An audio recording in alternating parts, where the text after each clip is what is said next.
നബി സല്ലല്ലാഹു അലൈഹി വസല്ലമ തങ്ങൾ സ്ഥിരമായി സ്വപ്നം കാണാറുള്ള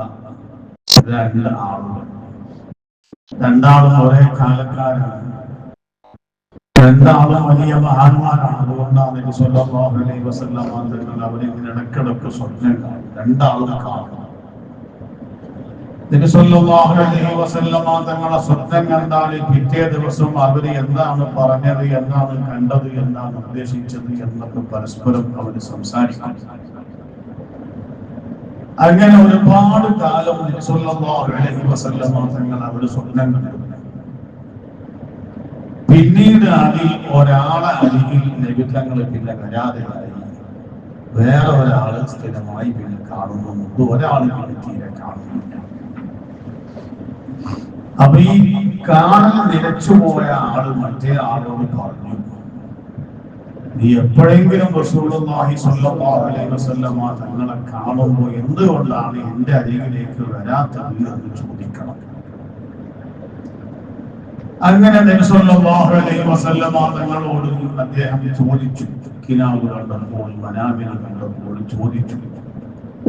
നബി സല്ലല്ലാഹു അലൈഹി വസല്ലമ തങ്ങളെ സ്വപ്നം കാണാൻ കഴിയാന്നൊക്കെ പറഞ്ഞാൽ അതൊരു വലിയ ഭാഗ്യമാണ്. ഇടക്കൊന്ന് പറയും, അതെല്ലാവരും കൊണ്ട് സാധിക്കുന്ന വിഷയമല്ല. കണ്ടു കിട്ടുക എന്നത് അതൊരു വിജയത്തിന്റെ അടയാളമാണ്. അതിനെ പാകപ്പെടുത്തിയ കണ്ണും ശരീരവും മനസ്സും ഒക്കെ നമുക്കുണ്ടായിരിക്കണം. നബി സല്ലല്ലാഹു അലൈഹി വസല്ലമ തങ്ങളാണ് എന്ന വിശ്വാസത്തോടുകൂടെ ഒരാൾ നബി തങ്ങളുടെ സ്വപ്നം കണ്ടാൽ അത് നബി സല്ലല്ലാഹു അലൈഹി വസല്ലമ തങ്ങൾ തന്നെയാണ്. കാരണം എന്റെ കോലത്തിൽ പിശാചിന് രൂപാന്തരപ്പെട്ടു വരാൻ കഴിയില്ല. നബി തങ്ങൾ പറഞ്ഞ ഹദീസാണ്. അപ്പൊ അതുകൊണ്ട് നബി സല്ലല്ലാഹു അലൈഹി വസല്ലമ തങ്ങളെ സ്വപ്നം കണ്ടപ്പോൾ കണ്ട ആള് ചോദിച്ചു, എന്താണ് മറ്റേ ആളെ അരികിലേക്ക് നിങ്ങൾ തീരെ ചെല്ലാത്തത് എന്ന് ചോദിച്ചപ്പോ നബി സല്ലല്ലാഹു അലൈഹി വസല്ലമ തങ്ങൾ പറഞ്ഞ മറുപടി, അതിന് കുറെ ആയി അദ്ദേഹം ഒരു തെറ്റ്, എനിക്ക് ഇഷ്ടമില്ലാത്തൊരു കാര്യം തുടർച്ചയായി ചെയ്തുകൊണ്ടിരിക്കുന്നുണ്ട്. ആ തെറ്റ് തിരുത്താതെ ഞാൻ അദ്ദേഹത്തിന്റെ അരികിലേക്ക് പോകൂല. അപ്പൊ ആ തെറ്റ് എന്താണ് എന്ന് മനസ്സിലാക്കുക. നബി സല്ലല്ലാഹു അലൈഹി വസല്ലമ തങ്ങൾ തന്നെ പറഞ്ഞു കൊടുത്തു, അദ്ദേഹം വിശുദ്ധ ഖുർആനിന്റെ മുകളിൽ മറ്റൊരു ഗ്രന്ഥം വെച്ചിട്ടുണ്ട്.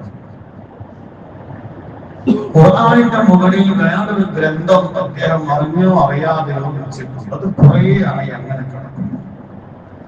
അതെനിക്ക് തീരെ ഇഷ്ടപ്പെടില്ല. കാര്യം നിസ്സാരമാണെങ്കിലും വിഷയം ഗുരുതരമാണ്. ഖുർആനിന്റെ മുകളിൽ ഒരു മോശമായ ഗ്രന്ഥമൊന്നുമല്ല, ഒരു ബൃഹത്തായ ഗ്രന്ഥം ഖുർആനിന്റെ മുകളിൽ ആയിപ്പോയി എന്നതുകൊണ്ട്, ഒരു അനാദരവ് നടന്നതുകൊണ്ട് നബി സല്ലല്ലാഹു അലൈഹി വസല്ലം തങ്ങൾക്ക് അത് ഇഷ്ടപ്പെട്ടില്ല. അപ്പൊ നമ്മൾ ഖുർആനിന്റെ മുകളിൽ ചിലപ്പോ ഖുർആൻ ഓതിയിട്ട് അതിന്റെ മേലെ ചിലപ്പോ കണ്ണട എടുത്തു വെക്കുന്ന ആളുകളുണ്ടാവും. അതിന്റെ മേലെ തന്നെ കണ്ണട അയച്ചു വെക്കും. ഖുർആനിന്റെ മുകളിൽ ചിലപ്പോൾ മൊബൈൽ ഫോൺ എടുത്തു വെക്കും. ഖുർആനിന്റെ മേലെ വാച്ച് അടിച്ചു വെക്കും. ഇതൊന്നും പാടില്ല. കാര്യങ്ങളൊക്കെ നമുക്ക് നിസ്സാരമായി തോന്നിയാലും ഖുർആൻ വളരെ ആദരിക്കപ്പെടേണ്ടുന്ന ഒന്നാണ്. ഖുർആൻ നോക്കി ഓതാൻ ആളുകളില്ല, എല്ലാവരും മൊബൈലാണ്. ഖുർആൻ നോക്കി ഓതിയ കൂലി മൊബൈലിൽ നോക്കി ഓതിയാൽ ഖുർആൻ തന്നെ നോക്കി ഓതേണ്ടതുണ്ട്. നമ്മളിപ്പോ റമദാൻ ശരീഫിൽ ഖത്തം തീർക്കുന്ന ആളുകളൊക്കെ ഖുർആൻ തന്നെ നോക്കി ഓതേണ്ടതുണ്ട്. ഖുർആനിന്റെ ബഹുമാനം കാത്തു സൂക്ഷിക്കേണ്ടതുണ്ട്. പഴയ ആളുകളൊക്കെ ഖുർആൻ ഓതിക്കഴിഞ്ഞാൽ ആ ഖുർആൻ ഒന്ന് മുട്ടുകയും ആ ഖുർആൻ നെഞ്ചോട് ചേർത്തി വെക്കുകയും അങ്ങനൊക്കെ ചെയ്യുന്നൊരു പതിവ് നമ്മളൊക്കെ കണ്ടതാണ്. മുൻകാലികളായി അവർ ഖുർആൻ ഒന്ന് ചൂണ്ടിക്കും, ഖുർആൻ നെഞ്ചിലേക്കൊന്ന് ചേർത്തി വെക്കും. അതൊക്കെ അവർക്ക് വലിയ അറിവൊന്നില്ലെങ്കിലും ഖുർആനിനോട് അവർ കാണിച്ച വലിയ ബഹുമാനം. അതുകൊണ്ട് തന്നെ അവർക്ക് വിവരമില്ലെങ്കിലും ആ സ്വാലിഹീങ്ങളായ സാധാരണക്കാരായ മനുഷ്യന്മാരൊക്കെ മരിച്ചപ്പോൾ എല്ലാ നിരക്കും മരിച്ചു. അപ്പൊ അതുകൊണ്ട് ഖുർആനിനോട് വലിയ ആദരവുണ്ടാകണം. നബി സല്ലല്ലാഹു അലൈഹി വസല്ലമ തങ്ങളുടെ സുന്നത്ത് നമ്മൾ പരമാവധി ശ്രദ്ധിക്കണം. നബി സല്ലല്ലാഹു അലൈഹി വസല്ലമ തങ്ങളുടെ സുന്നത്തുകൾ അവഗണിക്കുമ്പോൾ നബി സല്ലല്ലാഹു അലൈഹി വസല്ലമ തങ്ങൾക്ക് ഇഷ്ടപ്പെടുകയില്ല. നബി തങ്ങൾ പഠിപ്പിച്ച സുന്നത്താണ് വിശുദ്ധമായ ഖുർആൻ ഏറ്റവും മേലെയായിരിക്കണം. ഖുർആന് മേലെയാവുക എന്ന് പറഞ്ഞാൽ തന്നെ ശ്രദ്ധിക്കേണ്ടുന്ന മറ്റൊരു കാര്യം, ഖുർആൻ നമ്മുടെ വീട്ടില് ഷോക്കേസിലും മറ്റുമൊക്കെ വെക്കുമ്പോൾ, അല്ലെങ്കിൽ ഖുർആൻ ഓതിയിട്ട് എവിടെയെങ്കിലും വെച്ചു പോകുമ്പോൾ ഖുർആൻ എങ്ങനെയാണ് വെക്കേണ്ടത്? ഫാത്തിഹ സൂറത്ത് നേരെ വരുന്ന രൂപത്തിലാണ് ഖുർആൻ വെക്കേണ്ടത്. ഫാത്തിഹ സൂറത്ത് താഴെയും സൂറത്തുൽ നാസ് മേലെയും വരുന്ന രൂപത്തിൽ ഖുർആൻ എവിടെയും വെക്കാൻ പാടില്ല. അത് ഖുർആനോട് കാണിക്കേണ്ടുന്ന അർത്ഥമാണ്. മനസ്സിലാക്കുക? അതൊക്കെ വളരെ ശ്രദ്ധിക്കേണ്ട ഒരു കാര്യമാണ്. നമ്മുടെ വീട്ടിലൊക്കെ ഖുർആൻ ഉണ്ടാവും. വളരെ നിസ്സാരപ്പെടുത്തുന്ന ഒരു അവസ്ഥയാണ് ഖുർആൻ. ഇന്നിപ്പോ ഏറ്റവും അധികം ഈ വർഷം എനിക്ക് സംശയം ചോദിച്ചു വന്ന ഫോൺ കോൾ എന്താന്ന് ചോദിച്ചാൽ, കുറെ ഖുർആൻ എടുത്ത് കത്തിച്ചോട്ടെ, ഇത് എടുത്തിട്ടാണ് കടലിൽ ഒഴുക്കിക്കോട്ടെ, ഇതിന് എന്താ ചെയ്യാ? പലതും വീട്ടിലുണ്ട്. ആകെ 4 ഖുർആൻ പ്രയാസമായി തോന്നുന്നു. വേറെ പലതിനും പല സംവിധാനങ്ങളും നമ്മൾ ഉണ്ട്. വീട്ടിലൊരു 4ഓ 5ഓ ഖുർആൻ കുട്ടികൾ പഠിച്ചതോ അല്ലാതെയോ വീട്ടിലുണ്ടാകുമ്പോൾ അത് സൂക്ഷിക്കാൻ നമുക്കൊരു പ്രയാസം.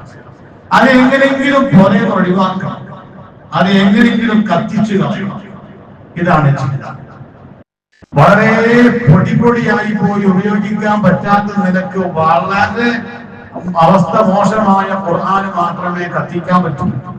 ഒരു 2 പേജ് ഒന്ന് അങ്ങോട്ടും ഇങ്ങോട്ടും ആയിപ്പോയി എന്നത് കൊണ്ട് ഖുർആൻ കത്തിക്കാൻ പറ്റില്ല. അങ്ങനെയുള്ള ഖുർആനുകളൊക്കെ പുരയിലുണ്ടാവും. നമ്മുടെ കുട്ടികൾ പഠിക്കുന്നതും മുമ്പ് നമ്മൾ വാങ്ങി വെച്ച ഖുർആനൊക്കെ പുരയിലുണ്ടാവും. അത് ഉപയോഗിക്കാൻ പറ്റുന്നില്ലെങ്കിൽ ഒരു കടലാസ് പെട്ടിയിലോ മറ്റോ ആക്കി ഭദ്രമാക്കി വെച്ച് ശരിയായി കെട്ടിയിട്ട് കുട്ടികൾക്കൊന്നും പെട്ടെന്ന് കയ്യെത്താത്ത സ്ഥലത്ത് മുകളിലോ മറ്റോ ആയി ഭദ്രമായി സൂക്ഷിക്കുക, അവിടെ കിടന്നോട്ടെ. എന്നാലും അത് കത്തിക്കാനോ ഒടുക്കാനോ നശിപ്പിക്കാനോ പാടില്ല. ഈ കാര്യം പ്രത്യേകം ശ്രദ്ധിക്കണമെന്ന് ഓർമ്മപ്പെടുത്തുന്നു. അല്ലാഹു നമുക്ക് തൗഫീഖ് തരട്ടെ. അസ്സലാമു അലൈക്കും വറഹ്മത്തുള്ളാഹി